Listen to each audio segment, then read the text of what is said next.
base 70 stats on the account. 87 herb lore achieved. That is the ornate pool. No! I need a watering can. I'm going insane, bro. Now Priestess Zol Gwenwinig. 150 kill count. That is the Zulrah Master.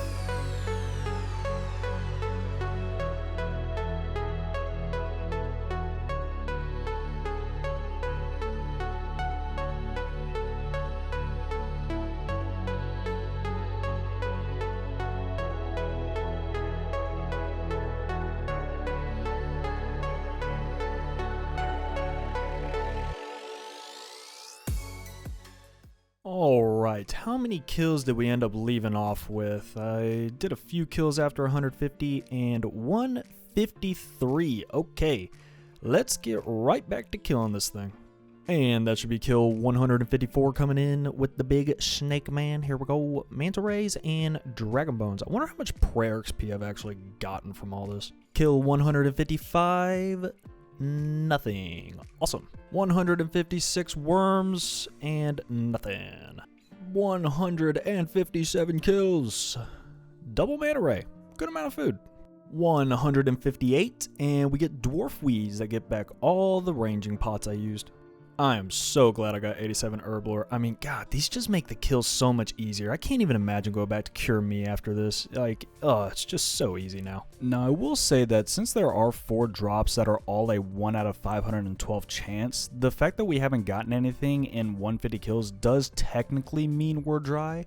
But that's just a weird way to think about it, you know? So I like to think about it as a 1 out of 512 still. That way I don't get demotivated. Because I guarantee you, looking at drop rates and learning about drop rates completely made RuneScape less fun for people. Me included, I will say that. That is going to be kill number 160. Awesome, awesome. Now, I haven't really gone into detail of exactly what I'm looking for from this boss. Resource-wise, it does drop some good things like adamant bars, which are good for later on for adamant darts. Dragon bones for prayer XP, and the seeds it gives are great for farming. But the 2 main drops we are going for are going to be the Tanzanite and Magic Fang. Now, both of these have their own respective weapons that can be crafted from them, the Toxic Blowpipe being one of the most versatile ranged weapons in the entire game, and the Magic Fang being put on the Trident of the Seas will make the Trident of the Swamp, which will increase our max hit with Mage by 3. There are other drops that Zulrah does have, such as the 2 mutagens, the Jar of Swamp, and the Pet Snakeling. However, we're not really looking to get any of these. If we did, that would be extremely insane, considering their drop rates are anywhere from a 1 out of 3,000 to 1 out of 4,000 respectively. But they're just mainly cosmetics and trophies, so not really a necessity to the account. Another drop that shares the same drop rate as the 2 fangs is going to be the Serpentine Visage. Usually on an account you would want to get this first, as it does nullify all venom from Zulrah, making the fight substantially easier, but since we do have anti-venoms, not really a necessity. The last drop we could possibly get is the Uncut Onyx. We do need 3 of these for Zenyte jewelry in the future, but since it is the same drop rate as the fangs, I would probably break everything in my vicinity, including myself, probably starting with myself actually. Kill number 161. So I'm running out of Runite bolts and I don't want to use diamond, definitely don't have a Carol's crossbow, so I'm going to look into the possibility of broad bolts and Runite arrows with the magic shortbow eye. So I kind of did mess up a little bit when I actually went with a different setup. So I went with broad bolts, which a lot of people are probably going to hate that I did that, because the magic shortbow imbued with rune arrows is actually going to be a solid 0.36 on damage per second increase. Now, this may not sound like a lot, but when it comes to 60 to 90 seconds of Tanzanite phase, you're looking at a 21 to 31 damage increase just off the Tanzanite phase alone from that simple switch, so kind of a blunder on my part. That is an extremely fast kill if I can kill it. There it is. And what is that time? Yep, new personal best. That is a 209 on kill 171 and rewarded with a double drop of antidotes. That's 20 more anti-venom. Let's go. 172. And can never go wrong with a good Zulrah scale drop. Let's go.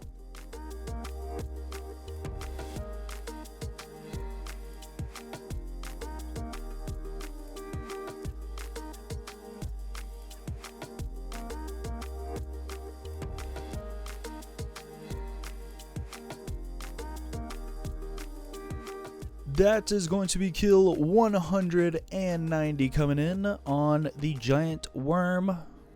Now, I didn't realize this when we got 82 construction, but we can boost again to level 90 to actually get the occult altar in the POH, and this would stop us having to go to the different points in the game to actually swap our spellbook, and we can just do it easily from our house. Now, in the collection log, you'll see I don't actually have the Pharaoh Scepter unlocked in the collection log, which is fine because I think you would actually want 3, but we got 2 from 91 and 97. I have 1 here and obviously 1 in the altar already in the POH. But what you would end up wanting is 3, 1 for the occult altar in the house, 1 for the actual teleports, mainly the Pyramid Plunder one, and then the final one to do the Master Stash unit in the Pyramid Plunder minigame actually on the 7th floor. So it's not that big of a deal that we need to go get an extra one, but let's go ahead and start working towards this occult altar. Other than this first one, everything else is pretty much going to be done on Lunar Isle, so let's go ahead and get this one out of the way. This will be talking to Tis for the Archaeus Signet, and once we do this, let's see here. Souvenir, maybe? Yeah, alright, so that one's done. That one was really easy, pretty much free, and let's go to Lunars. It's funny because this portal's literally going to be useless now.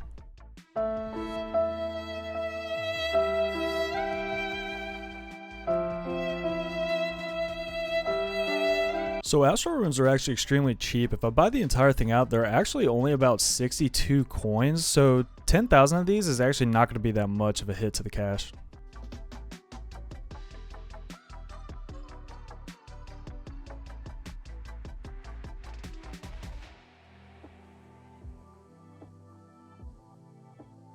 And that's going to be putting us over the 10k mark, and just about 600k lost. I ended up, I think it was about 11k per 250 per world, and that was very, very inexpensive considering we bought 10,000. I actually forgot about the Lunar Signet. Let me go buy that from Baba Yaga's shop as well. Where are you at? Blending, and this is only about 2 GP. Nice and easy. There we go. Alrighty, now onto the Soul Runes.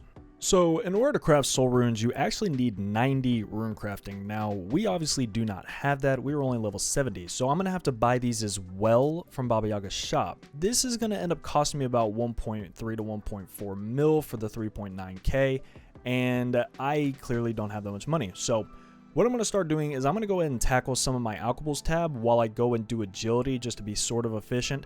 And we got a lot of stuff stored up, but I need 1 agility level to get to 85 so I can summer pie boost for Ardougne.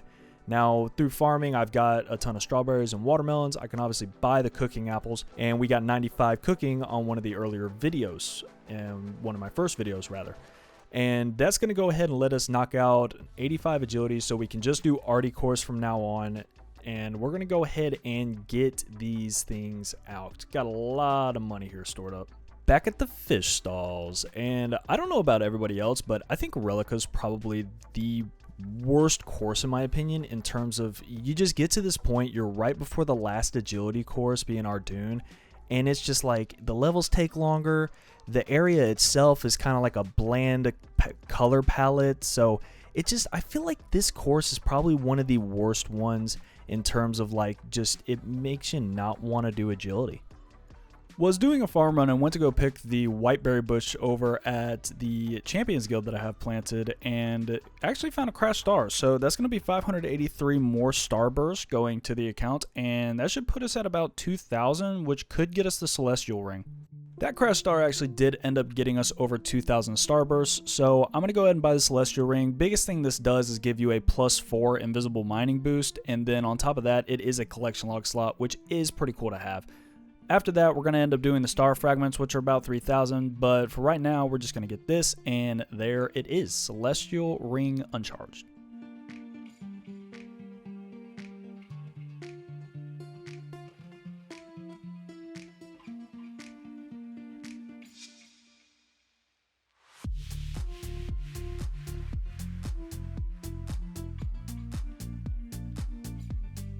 And that is going to be 1 agility level down, and there we go, 85 agility. Ended up getting 6.4 mil in total while doing that. So now let's go ahead and go to the Ardougne course, and we will summer pie boost and be able to do that. Now that we are back on Ardougne, can't really do the course right now, but if we eat one of these summer pies I have in the bank, bam, we can immediately do it with 90 agility. So from level 85 to level 90 boosting with summer pies, it's only going to take approximately 310 summer pies, give or take a couple. And that's going to be to get from 85 to 90, so we never have to summer pie boost again. I have thousands of supplies for summer pies in the bank, so kind of overkilled it with that, but right now we're just going to do the one lap, get the Elite Ardougne Diary task done for doing a lap over here, and eventually we'll come back here to get 99 agility when we finally do that grind. But if you don't recall, this all started because I needed a little bit of cash, because I needed soul runes for the occult altar, because I am too lazy to go to Lunar Isle and swap my spellbook.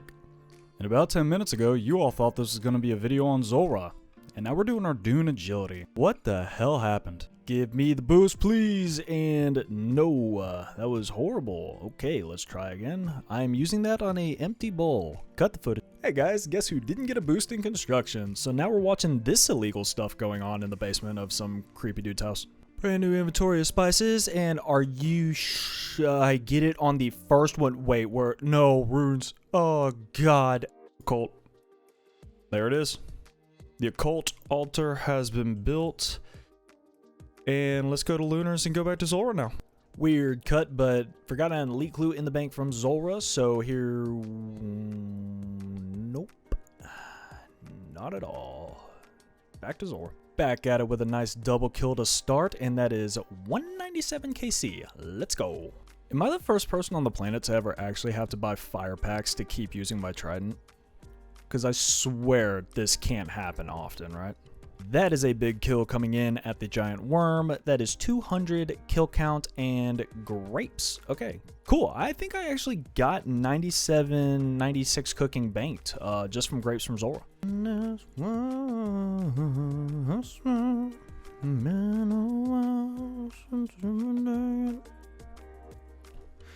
Now the clip's got me singing Avril Lavigne in it. Oh, dude. Elite clue scroll. Oh, it's not even worth it. Probably should just delete the clip. Clue casket, and what a shocker, man. Starting back up the alchemy tab.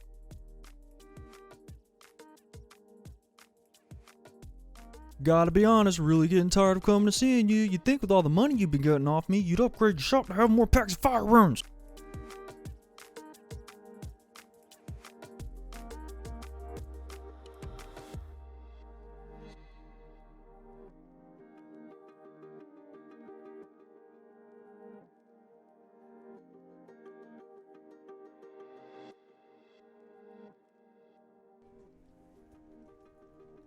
No, that's gotta be rare, bro.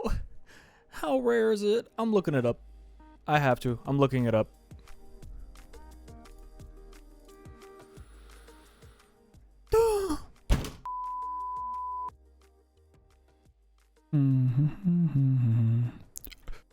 Let's go! Yes! Yes, finally, dude. Magic Fang dismantled. No, I'm just kidding. Could you imagine? Oh, we got it. I don't even care. That is going straight on the trident. Wait, what do I gotta do? Do I gotta uncharge it? How do I do it? I need a chisel probably. Can't grab the fang onto a charge trident. Okay. Alright, how the hell do we do this? I'm just like, I can't even like click stuff. I'm freaking like, finally. Uncharge. Uncharge. Oh yeah. Okay, chisel. I should have probably figured that out. Yeah, chisels right there. Use on the trident. You grab the fang onto the trident. We now have an uncharged toxic trident.